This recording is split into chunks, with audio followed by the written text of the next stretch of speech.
नमस्कार दोस्तों, स्वागत है आप सभी का निष्काम एजुकेशन पर। आज की इस वीडियो में हम हिंदी व्याकरण के प्रीवियस ईयर क्वेश्चंस देखेंगे जो कि सीजी व्यापम के किसी भी एग्ज़ाम्स में आए हुए हैं और ये आपके जो नज़दीकी हॉस्टल वार्डन के एग्ज़ाम है उसके लिए बहुत ही इंपॉर्टेंट होने वाला है। तो वीडियो में अंत तक बने रहिए। चलिए शुरू करते हैं आज का जो सेशन है। तो यहाँ पास देखिए, पहला आपका क्वेश्चन क्या दिया गया है, चाय किस भाषा का शब्द है। तो चाय याद रखेंगे कि ये चीनी भाषा का शब्द है, ठीक है। चाय भी और चीनी भी, ठीक है, दोनों ही चीनी भाषा के शब्द हैं। चाय, चीनी, लीची और चीकू, ये सभी क्या है, मेन आपको याद रखना है जो महत्वपूर्ण है, ठीक है। लीची, चीकू, चाय, चीनी, ये सभी मुख्य रूप से चीनी भाषा के शब्द आपको याद रखने हैं, ठीक है। इसके बाद याद रखिए फ्रेंच में याद रखिए कारतूस, ठीक है।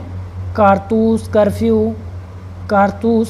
कर्फ्यू, कूपन, अंग्रेज भी फ्रेंच का शब्द है, ठीक है। अंग्रेज क्या है, फ्रेंच का शब्द है। बिगुल फ्रेंच का शब्द है, ठीक है। तो इनको याद रखिए, कम से कम 4-5 शब्द, ठीक है। फ्रेंच का मैंने क्या क्या बताया, कारतूस, कर्फ्यू, कूपन, अंग्रेज और बिगुल। इसके बाद जापानी शब्द में 2 याद रखिए कम से कम, रिक्शा, ठीक है, और सायोनार, ये 2 शब्द याद रखिए। अंग्रेजी में तो आपको बहुत सारे मिल जाएंगे, ठीक है, और अंग्रेजी के शब्द आपको आसानी से पहचान भी आ जाएंगे। तो और इसका अभी हम नहीं देखते, ठीक है, क्योंकि इसका बहुत सारा एग्जाम्पल हो जाएगा। जो 2-4 थे उसको मैंने यहाँ पास करा दिया। फिर आगे देखिए, पवित्र में प्रयुक्त संधि का नाम बताइए। पवित्र में जो संधि है, तो देखिए संधि विच्छेद अगर किया जाए तो इसका बनता है पो धन इत्र, ठीक है, पो धन इत्र बनता है, ठीक। तो ये जो संधि है यहाँ पास देखिए, ओ और ई मिल के क्या बना रहे हैं, ओ और ई मिल के क्या बना रहे हैं, अव बना रहे हैं, ठीक है, अवी बना रहे हैं। तो जब भी आपका क्या है, अव, आव, ठीक है, अव, आव, अय, आय, ठीक है, ये सभी दिखें तो वहाँ पास मतलब संधि स्थल पर अगर अय, आय, अव, आव ये 4 शब्द दिखे तो वहाँ पास अयादि संधि होती है, ठीक है। कौन सी संधि होती है, अयादि संधि होती है। अय किससे बनता है, तो जब ए का संयोग आ से होता है, यहाँ पास भी ई से हुआ है तो यहाँ पास मात्रा लग गया, ठीक है।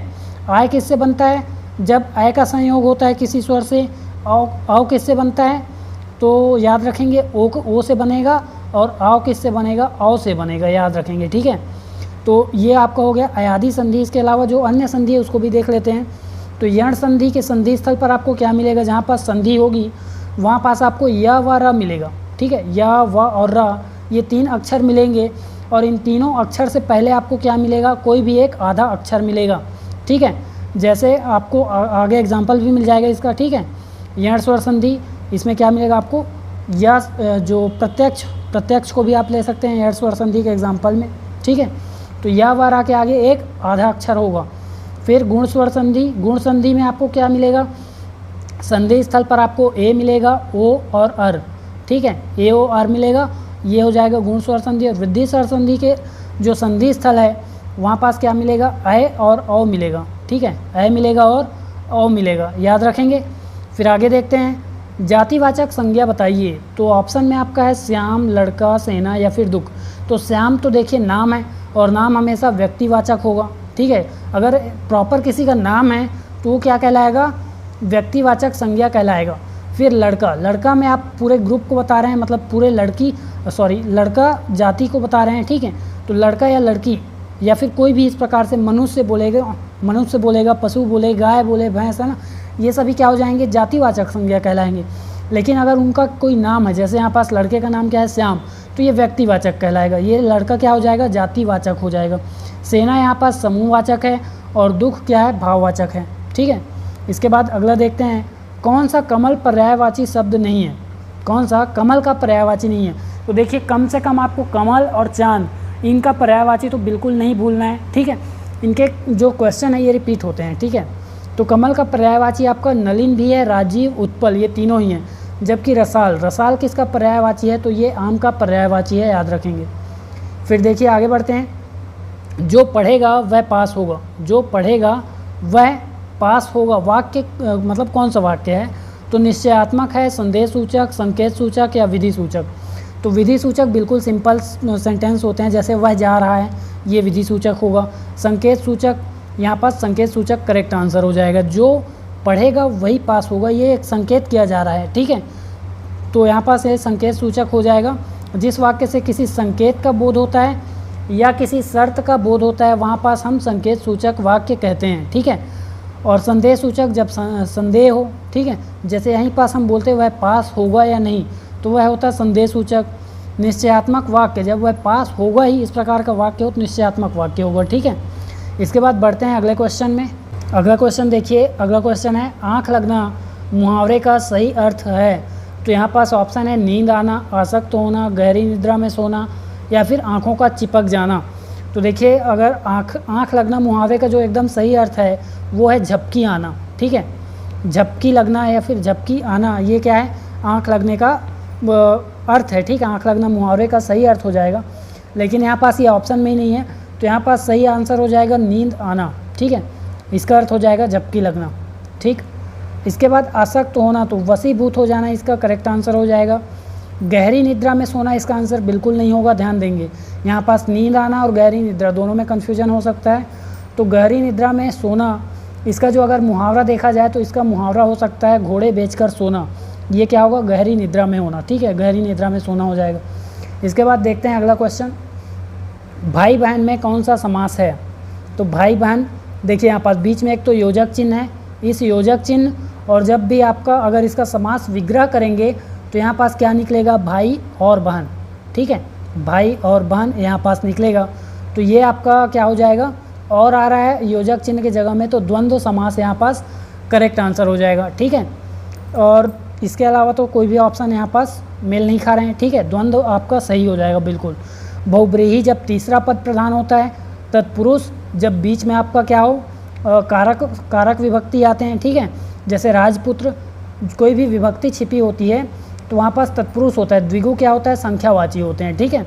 और द्वंद्व जिसमें योजक चिन्ह हटने पर और शब्द आता है, ठीक है। फिर आगे देखते हैं कौन सा वस्त्र पुल्लिंग है। तो यहाँ पास देखिए ऑप्शन है धोती, कमीज, कुर्ता या टोपी। जब भी आपको पुल्लिंग या स्त्रीलिंग पूछे तो आप उसे वाक्यों में प्रयोग करेंगे तो आपको सही आंसर मिल जाएगा, ठीक है। जैसे यहाँ पास देखिए धोती, अगर हम किसी की धोती की बात करेंगे तो बोलेंगे तुम्हारी धोती, ठीक है। कमीज की बात करेंगे तुम्हारी कमीज बोलेंगे, ठीक है। कुर्ता में क्या बोलेंगे, तुम्हारा कुर्ता या आपका कुर्ता बोलेंगे, ठीक है। तो यहाँ पास देखिए जो अगर बोलते समय आपको स्पष्ट हो जाएगा कि कौन सा पुल्लिंग है या कौन सा स्त्रीलिंग है, ठीक है। तो यहाँ पास आपका कुर्ता बोले, आपका मतलब यहाँ पास क्या हो जाएगा, ये पुल्लिंग में आ जाएगा, ठीक है। तो ऑप्शन सी यहाँ पास करेक्ट आंसर हो जाएगा। टोपी, आपकी टोपी अच्छी है या ख़राब है, ठीक है। तो यहाँ पास क्या हो जाएगा, ये स्त्रीलिंग में आ जाएगा टोपी, लेकिन कुर्ता क्या है, पुल्लिंग में आएगा। फिर आगे देखिए शुद्ध वर्तनी का चयन कीजिए। शुद्ध वर्तनी, तो यहाँ पास देखिए उज्ज्वल आपका ये वाला सही हो जाएगा, ठीक है। जब आप यहाँ पास 2 बार आधा जा है, ये वाला आपको बिल्कुल सही होगा, ये उज्ज्वल आपका गलत होगा, ठीक है, बाकी सभी गलत हो जाएंगे। ऑप्शन सी सही है। फिर आगे देखिए वकील किस भाषा का शब्द है। वकील याद रखेंगे अरबी भाषा का शब्द है, ठीक है। किस भाषा का शब्द है, अरबी भाषा का शब्द है। फिर नेक्स्ट देखिए निम्नांकित में देशज शब्द को चुनिए। देशज शब्द चुनना है तो यहाँ पास याद रखेंगे कर्म तो तद्भव हो जाएगा, ठीक है। गड़बड़ यहाँ पास सही होगा, गड़बड़ आपका देशज शब्द कहलाएगा। पश्तो में भी आता है गड़बड़, ठीक है, और देशज में भी आता है, तो याद रखेंगे ऑप्शन सी। फिर आगे देखिए जो मांस खाता है के लिए उपयुक्त शब्द है। तो जैसे ही मैंने जो मांस खाता है बोला तो आपको मांसाहारी याद आया होगा, लेकिन ऑप्शन में नहीं है, ठीक है, ऑप्शन में बिल्कुल नहीं है। तो आपको ये समझना पड़ेगा जो मांस से युक्त या मांस खाने वाले को हम समिस भी बोलते हैं, ठीक है। निर्मिस मतलब जो मांस रहित हो उसको निर्मिस बोलेंगे, और मांस युक्त को समिस बोलेंगे, या मांस खाने वाले को समिस बोलेंगे, ठीक है।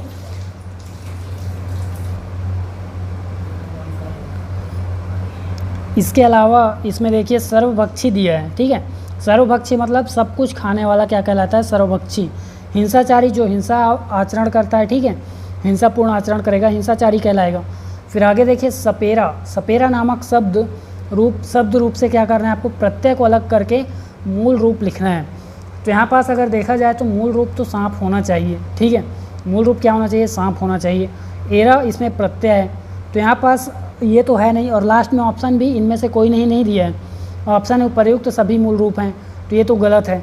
स यहाँ पास करेक्ट आंसर हो जाएगा, ठीक है। स यहाँ पास हो सकता है करेक्ट आंसर हो, अन्यथा ये विलोपित का क्वेश्चन है, ठीक है। तो सभी आए हुए क्वेश्चन हमने यहाँ पास लिए हैं जो भी व्यापम के किसी भी एग्जाम्स में आया है। तो इसलिए ऐसा यहाँ पास देखने को मिल रहा है हमें, ठीक है। फिर आगे देखिए अगला क्वेश्चन, निम्नांकित में से भाववाचक संज्ञा के उदाहरण को चुनिए। तो भाववाचक संज्ञा जहाँ पास भाव का बोध होता है, ठीक है, भावनाओं का जहाँ पास बोध होता है वहाँ पास भाववाचक संज्ञा। तो रेगिस्तान, रेगिस्तान तो यहाँ पास आपका स्थानवाचक में आ जाएगा, मतलब व्यक्तिवाचक या जातिवाचक में आ जाएगा, ठीक है। यहाँ पास देखिए हिमालय, हिमालय नाम है पर्वत का, तो ये बिल्कुल व्यक्तिवाचक है। एकता यहाँ पास भाववाचक हो जाएगा, ठीक है।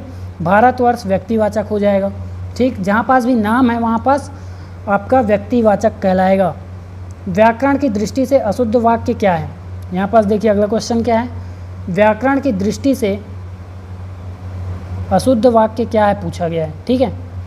ऑप्शन है यक्ष ने युधिष्ठिर से पहला प्रश्न पूछा, तो यही गलत हो जाएगा, ठीक है, यही बिल्कुल गलत हो जाएगा। प्रश्न पूछा नहीं, प्रश्न किया यहाँ पास होता है, ठीक है। यक्ष ने युधिष्ठिर से पहला प्रश्न किया, तो ऑप्शन ए यहाँ पास आंसर हो जाएगा। फिर आगे देखते हैं, समासिक पद भेड़ बकरी, समास का पद है भेड़ बकरी, इसमें प्रयुक्त समास आपको बताना है। तो क्या तत्पुरुष है, अव्ययी भाव है, द्वंद्व है या फिर कर्मधारय है? तो याद रखेंगे भेड़ बकरी यहाँ पास इसको योजक चिन्ह को हटाएंगे तो हमें क्या मिलेगा, और मिलेगा, और जब हम और देखेंगे तो वहाँ पास द्वंद्व समास होगा, ठीक है। फिर आगे देखते हैं इसको। आप देखें संधि समास पर अलग से वीडियो यहाँ पास इस चैनल में डला हुआ है, ठीक है। और अगर आप पूरे ग्रामर का वीडियो देखना चाहें तो वो भी आपको मिल जाएगा, 2 घंटे का पूरा वीडियो, उसमें पूरे ग्रामर को कवर किया गया है, जिससे आपका कॉन्सेप्ट बिल्कुल क्लियर हो सकता है, ठीक है। तो उसको आप ज़रूर देखिए। फिर आगे देखते हैं इसमें यहाँ पास कौन सा क्वेश्चन है, अति धन उत्तम बराबर अत्युत्तम में निहित संधि का प्रकार बताइए। तो कौन सी संधि है यहाँ पास, क्या गुण स्वर संधि है, वृद्धि, यण या फिर अयादि स्वर संधि है? तो कौन सी होगी? देखिए मैंने बताया कि जब भी या, वा और रा इसके पहले अगर कोई आधा अक्षर हो तो वहाँ पास यण स्वर संधि होती है, ठीक है। तो ऑप्शन सी यहाँ पास करेक्ट आंसर हो जाएगा, ठीक है। या के पहले यहाँ पास क्या है, देखिए आधा ता है, तो ये आपका क्या हो जाएगा, यण स्वर संधि, ऑप्शन सी। फिर आगे बढ़ते हैं, प वर्ग का अंतिम व्यंजन है। देखिए इतना सरल क्वेश्चन आया हुआ है, ठीक है, लेकिन हो सकता है गलती भी हुई हो लोगों से, है ना। तो यहाँ पास देखिए प ब म और न है, ठीक है। कौन सा अंतिम व्यंजन है? तो जिसको प वर्ग ही नहीं पता होगा केवल उसी से नहीं बनेगा, अन्यथा सभी को पता है कि अंतिम वर्ण यहाँ पास म हो जाएगा, ठीक है। वर्ग मतलब क्या होता है, जो हम क ख ग घ अंगा पढ़ते हैं, ठीक है, क से लेके अंगा तक हमने पढ़ा तो ये क्या कहलाता है, क वर्ग कहलाता है। च छ ज झ यहाँ तक पढ़ा, ये क्या कहलाता है, च वर्ग कहलाता है, ठीक है। तो इसी प्रकार से प फ ब भ म ये क्या कहलाएगा, प वर्ग कहलाएगा, और इसका अंतिम वर्ण है म, ठीक है। ऑप्शन सी यहाँ पास करेक्ट आंसर हो जाएगा। फिर अगला देखिए, निम्नलिखित में से कौन सा शब्द आ उपसर्ग से निर्मित नहीं है? तो आजन्म, आधन जन्म से बना है, ठीक है। आजन्म मतलब जीवन पर्यंत। अवज्ञा, अवज्ञा यहाँ पास गलत हो जाएगा, ठीक है। तो अवज्ञा, अवज्ञा क्या हो जाएगा, अवज्ञा हो जाएगा यहाँ पास। तो आमरण और आगमन ये तो स्पष्ट दिख रहे हैं, स्पष्ट है कि अवज्ञा आंसर होगा, ठीक है। फिर आगे देखिए, निम्नांकित में से क्रिया विशेषण चुनिए। तो क्रिया की विशेषता जो बताता हो, ठीक है, क्रिया की विशेषता बताने वाला शब्द क्या कहलाता है, क्रिया विशेषण कहलाता है। तो यहाँ पास ऑप्शन बी देखिए, विद्युतापूर्वक, किसी कार्य को विद्युतापूर्वक करना। तो यहाँ पास विद्युतापूर्वक क्या करेगा, हमेशा क्रिया की विशेषता ही बताएगा, ठीक है। तो क्रिया विशेषण कहलाएगा, ऑप्शन बी यहाँ पास करेक्ट है, ठीक है। फिर देखिए, तत्सम शब्द कहते हैं किसे, किसी भाषा के मूल शब्द को, शब्द के विकृत रूप को, जिसकी कोई भी व्युत्पत्ति नहीं होती, या फिर उपर्युक्त सभी। तो देखिए जिसकी व्युत्पत्ति नहीं होती उसे भी बोलेंगे, लेकिन विकृत रूप यहाँ पास गलत हो जाएगा। व्युत्पत्ति नहीं होती इसको तो बोला जा सकता है, लेकिन यहाँ पास इसका स्पष्ट अर्थ है किसी भाषा के मूल शब्द को। तो मूल शब्द को हम क्या बोलेंगे, तत्सम, ठीक है। इसके बाद देखते हैं अगला क्या है। नेक्स्ट है, निम्नलिखित में से कंठस्थ या कंठ व्यंजन है, कौन सा है, ठ, द, ग या ब? तो कंठस्थ व्यंजन होता है क वर्ग पूरा कंठस्थ व्यंजन होता है, ठीक है। तो ऑप्शन सी यहाँ पास करेक्ट हो जाएगा, ग। इसके बाद देखिए अगला क्वेश्चन क्या है। इन सभी पर अलग से और एक साथ दोनों प्रकार के आपको वीडियो मिल जाएंगे, ठीक है, चैनल पर। तो दुर्नीति का सही संधि विच्छेद है, दुर्नीति यहाँ पास दु धन नीति हो जाएगा, ठीक है। विसर्ग के पहले दु लिखेंगे, उसके बाद नीति, तो ये क्या होगा आपका, दुर्नीति का संधि विच्छेद हो जाएगा, और विसर्ग संधि का होगा ये, ठीक है। कौन सी संधि होगी यहाँ पास, विसर्ग संधि। फिर अगला है कपटी मित्र किस मुहावरे का अर्थ है? तो सभी को पता है आस्तीन का सांप, कपटी मित्र, ठीक है। फिर आगे देखिए, जो सब कुछ जानता है, तो जो सब कुछ जानता है उसे हम क्या बोलते हैं? सर्वज्ञ बोलते हैं। जो थोड़ा बहुत जानता है अल्पज्ञ, जो बहुत कुछ जानेगा उसे बहुज्ञ, जो कुछ नहीं जानता उसे अज्ञ बोलेंगे, ठीक है, अज्ञ। और यहाँ पास सर्वज्ञ किसे बोलेंगे? जो सब कुछ जानता है। तो इसी के साथ जो 25 MCQs जो कि प्रीवियस ईयर क्वेश्चंस के थे वो कंप्लीट होते हैं, और हिंदी का हम यहाँ पास पूरे प्रीवियस ईयर क्वेश्चन इसी चैनल पर आपको मिल जाएगा, ठीक है, जो कि पूरे व्यापम के ही प्रीवियस ईयर क्वेश्चंस होंगे। तो उसके लिए जुड़े रहिए चैनल से। वीडियो में अंत तक बने रहने के लिए धन्यवाद।